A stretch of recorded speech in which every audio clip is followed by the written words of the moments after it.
Price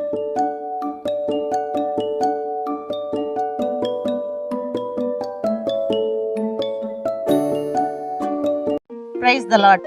நாள் 223, August 11க்கான வேத பகுதி ஏசாயா 46ஆம் அதிகாரம் முதல் 48ஆம் அதிகாரம் வரை. அதிகாரம் 46. பேல் பணியும் நேபோ குனியும், அவைகளின் விக்கிரகங்கள் காட்டு மிருகங்களுக்கும் நாட்டு மிருகங்களுக்கும் சுமையாகும். நீங்கள் சுமந்த சுமைகள் இளைத்து போன மிருகங்களுக்கு பாரமாயிருக்கும். அவைகள் ஏகமாய் குனிந்து பணியும், சுமைகளை அவைகள் தப்புவிக்க மாட்டாது. அவைகள் தாமே சிறைப்பட்டு போகும். யாக்கோபின் சந்ததியாரே, இஸ்ரவேல் சந்ததியில் மீதியாகிய சகல ஜனங்களே, எனக்கு செவி கொடுங்கள். தாயின் வயிற்றில் தோன்றினது முதல் உங்களை ஏந்தி, தாயின் கர்ப்பத்தில் உற்பத்தி ஆனது முதல் உங்களை தாங்கினேன். உங்கள் முதிர் வயது வரைக்கும் நான் அப்படி செய்வேன். நரை வயது மட்டும் நான் உங்களை தாங்குவேன். நான் அப்படி செய்து வந்தேன். இனிமேலும் நான் ஏந்துவேன், நான் சுமப்பேன், தப்புவிப்பேன். யாருக்கு என்னை சாயலும் சமமும் ஆக்கி, யாருக்கு நான் ஒப்பாகும் படிக்கு என்னை ஒப்பிடுவீர்கள்? பையில் இருக்கிற பொன்னை கொட்டி வெள்ளியை தராசில் நிறுத்து தட்டானுடனே கூலி பொருத்தி கொள்கிறார்கள். அவன் ஒரு தெய்வத்தை உண்டாக்குகிறான், அதை வணங்கி பணிந்து கொள்கிறார்கள். அதை தோளின் மேல் எடுத்து அதை சுமந்து அதை அதன் ஸ்தானத்திலே வைக்கிறார்கள். அங்கே அது நிற்கும், தன் இடத்தை விட்டு அசையாது. ஒருவன் அதை நோக்கி கூப்பிட்டால் அது மறு உத்தரவு கொடுக்கிறதும் இல்லை. அவன் இக்கட்டை நீக்கி அவனை இரட்சிக்கிறதும் இல்லை. இதை நினைத்து புருஷராய் இருங்கள், பாதகரே, இதை மனதில் வையுங்கள். முந்தி பூர்வ காலத்தில் நடந்தவைகளை நினையுங்கள். நானே தேவன், வேறொருவரும் இல்லை. நானே தேவன், எனக்கு சமானம் இல்லை. அந்தத்தில் உள்ளவைகளை ஆதி முதற்கொண்டும் இன்னும் செய்யப்படாதவைகளை பூர்வ காலம் முதற்கொண்டும் அறிவிக்கிறேன். என் ஆலோசனை நிலை நிற்கும். எனக்கு சித்தமானவைகளை எல்லாம் செய்வேன் என்று சொல்லி உராய்ஞ்சுகிற ஒரு பட்சியை கிழக்கில் இருந்தும், என் ஆலோசனையை நிறைவேற்றும் மனுஷனை தூர தேசத்தில் இருந்தும் வரவழைக்கிறவராய் இருக்கிறேன். அதை சொன்னேன், அதை நிறைவேற்றுவேன். அதை திட்டம் பண்ணினேன், அதை செய்து முடிப்பேன். முரட்டு இருதயம் உள்ளவர்களே, நீதிக்கு தூரமானவர்களே, எனக்கு செவி கொடுங்கள். என் நீதியை சமீபிக்க பண்ணுகிறேன், அது தூரமாய் இருப்பதில்லை. என் ரட்சிப்பு தாமதிப்பதும் இல்லை. நான் சீயோனில் ரட்சிப்பையும் இஸ்ரவேலுக்கு என் மகிமையையும் கட்டளையிடுவேன். அதிகாரம் 47. பாபிலோன் குமாரத்தியாகிய கன்னிகையே, நீ இறங்கி மண்ணிலே உட்காரு. கல்தேயரின் குமாரத்தியே, தரையிலே உட்காரு. உனக்கு சிங்காசனம் இல்லை. நீ செருக்குக்காரியும் சுகசெல்வியும் என்று இனி அழைக்கப்படுவதில்லை. இயந்திரத்தை எடுத்து மாவரை, உன் முக்காட்டை நீக்கிவிடு. வெறுங்காலும் அம்மனத்தொடையுமாய் ஆறுகளை கடந்து போ. உன் நிர்வாணம் வெளிப்படும், உன் லட்சை காணப்படும். நான் ஒருவனையும் பாராமல் நீதியை சரி கட்டுவேன். எங்கள் மீட்பருடைய நாமம் இஸ்ரவேலின் பரிசுத்தராகிய சேனைகளுடைய கர்த்தர் என்பது.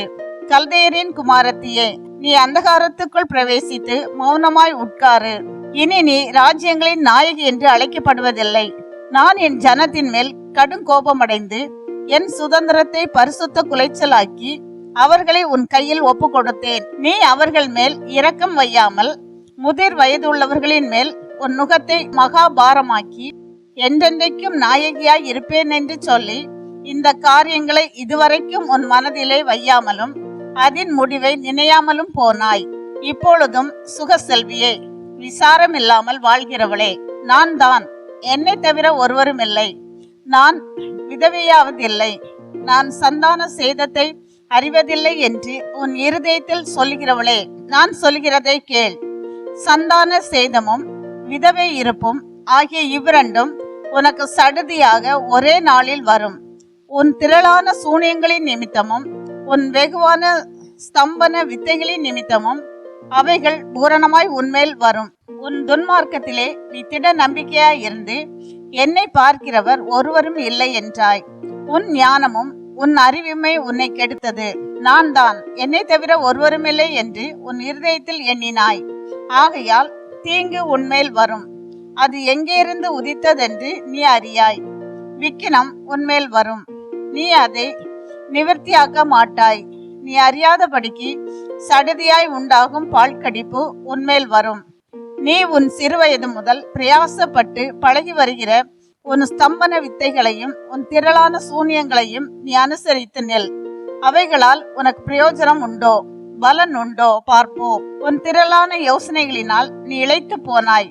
இப்பொழுதும் ஜோசியரும் நட்சத்திரம் பார்க்கிறவர்களும் அமாவாசை கணிக்கிறவர்களும் எழும்பி உனக்கு நேரிடுகிறவைகளுக்கு உன்னை விலக்கி ரட்சிக்கட்டும். இதோ அவர்கள் தாளடியை போல இருப்பார்கள், நெருப்பு அவர்களை சுட்டெரிக்கும்.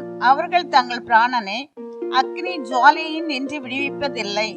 அது குளிர்காயத்தக்க தழலும் அல்ல, எதிரே உட்காரத்தக்க அடுப்பும் அல்ல. உன் சிறு வயது முதல் நீ பிரயாசப்பட்டு எவர்களுடன் வியாபாரம் பண்ணினாயோ அவர்களும் அப்படியே இருப்பார்கள். அவரவர் தங்கள் போக்கிலே போய் அலைவார்கள், உன்னை ரட்சிப்பார் இல்லை. அதிகாரம் 48. இஸ்ரவேல் என்னும் பெயர் பெற்று யூதாவின் நீரூற்றில் இருந்து சுரந்தவர்களும் கர்த்தருடைய நாமத்தின் மேல் ஆணையிட்டு உண்மையும் நீதியும் இல்லாமல் இஸ்ரவேலின் தேவனை அறிக்கையிடுகிறவர்களுமான யாக்கோபின் வம்சத்தாரை கேளுங்கள்.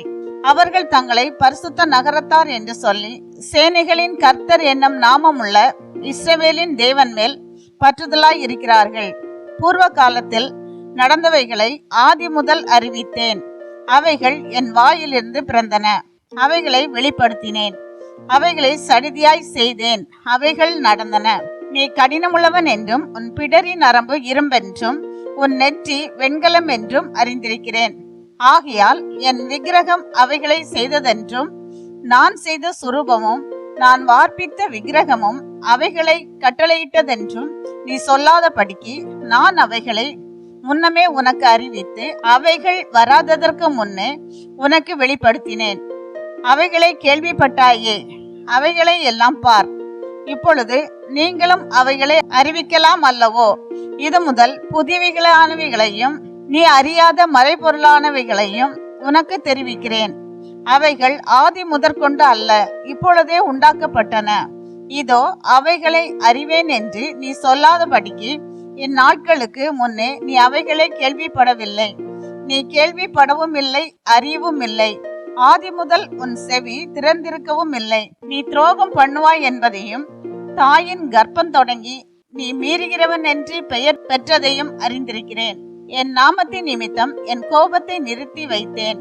உன்னை சங்கரிக்காதபடிக்கு நான் என் புகழ்ச்சியின் நிமித்தம் உன்மேல் பொறுமையாய் இருப்பேன். இதோ உன்னை புடமிட்டேன், ஆனாலும் வெளியே போலல்ல. உபத்திரவத்தின் குகையிலே உன்னை தெரிந்து கொண்டேன். என் நிமித்தமே அப்படி செய்வேன். என் நாமத்தின் பரிசுத்தம் எப்படி குலைக்கப்படலாம்? என் மகிமையை நான் வேறொருவருக்கு கொடேன். யாக்கோபே, நான் அழைத்திருக்கிற இஸ்ரவேலே, எனக்கு செவி கொடு. நான் அவரே, நான் முந்தினவரும் நான் பிந்தினவரும் ஆமே. என் கரமே பூமியை அஸ்திபாரப்படுத்தி என் வலது கை வானங்களை அளவிட்டது. நான் அவைகளுக்கு கட்டளையிட அவைகள் அனைத்தும் நிற்கும். நீங்கள் எல்லாரும் கூடி வந்து கேளுங்கள்.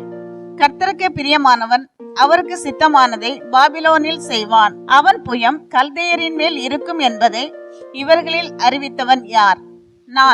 நானே அதை சொன்னேன். நான் அவனை அழைத்தேன், நான் அவனை வரப்பண்ணினேன். அவன் வழி வாய்க்கும். நீங்கள் என் சமீபத்தில் வந்து நான் சொல்வதை கேளுங்கள். நான் ஆதி முதற்கொண்டு அந்தரங்கத்தில் பேசவில்லை. அது உண்டான காலம் துவக்கி அங்கே நான் இருந்தேன். இப்பொழுதோ கர்த்தராகிய ஆண்டவரும் அவருடைய ஆவியும் என்னை அனுப்புகிறார். இஸ்ரவேலின் பரிசுத்தராய் இருக்கிற உன் மீட்பரான கர்த்தர் சொல்கிறதாவது, பிரயோஜனமாய் இருக்கிறதை உனக்கு போதித்து நீ நடக்க வேண்டிய வழியிலே உன்னை நடத்துகிற உன் தேவனாகிய கர்த்தர் நானே. என் கற்பனைகளை கவனித்தாயானால் நலமாயிருக்கும். அப்பொழுது உன் சமாதானம் நதியை போலும், உன் நீதி சமுத்திரத்தின் அலைகளை போலும் இருக்கும். அப்பொழுது உன் சந்ததி மணலத்தனையாகவும் உன் கர்ப்ப பிறப்பு அதன் அணுக்களத்தனையாகவும் இருக்கும். அப்பொழுது அதன் பெயர் நம்மை விட்டு அற்று போகாமலும் அழிக்கப்படாமலும் இருக்கும். பாபிலோனிலிருந்து புறப்படுங்கள், கல்தேயரை விட்டு ஓடி வாருங்கள். கர்த்தர் தம்முடைய தாசனாகிய யாக்கோபை மீட்டு கொண்டார் என்று சொல்லுங்கள். இதை கம்பீர சத்தமாய் கூறி பிரசித்தப்படுத்துங்கள். பூமியின் கடையாந்தரம் மட்டும் வெளிப்படுத்துங்கள் என்கிறார். அவர் அவர்களை வனாந்தரங்களில் நடத்தும் போது அவர்களுக்கு தாக விடா இருந்ததில்லை. கண்மலையிலிருந்து தண்ணீரை அவர்களுக்கு சுரக்க பண்ணினார். கண்மலையை பிளந்தார், தண்ணீர் ஓடி வந்தது. துன்மார்க்கருக்கு சமாதானம் இல்லை என்று கர்த்தர் சொல்லுகிறார். இன்றைய நாளுக்கான வேத பகுதி வாசித்து முடிந்தது. கர்த்தருக்கே மகிமை உண்டாவதாக. ஆமேன். இன்றைய நாளின் வேத பகுதியிலிருந்து ஒரு கேள்வி. வானங்களை அளவிட்டது எது? இன்றைய நாளுக்கான வாக்குத்தத்தம் ஏசாயா 48:18. உன் சமாதானம் நதியை போலும், உன் நீதி சமுத்திரத்தின் அலைகளை போலும் இருக்கும். இந்த வாக்குத்தத்த வசனத்தின்படி கர்த்தர் நம்மை ஆசீர்வதிப்பாராக. ஆமேன்.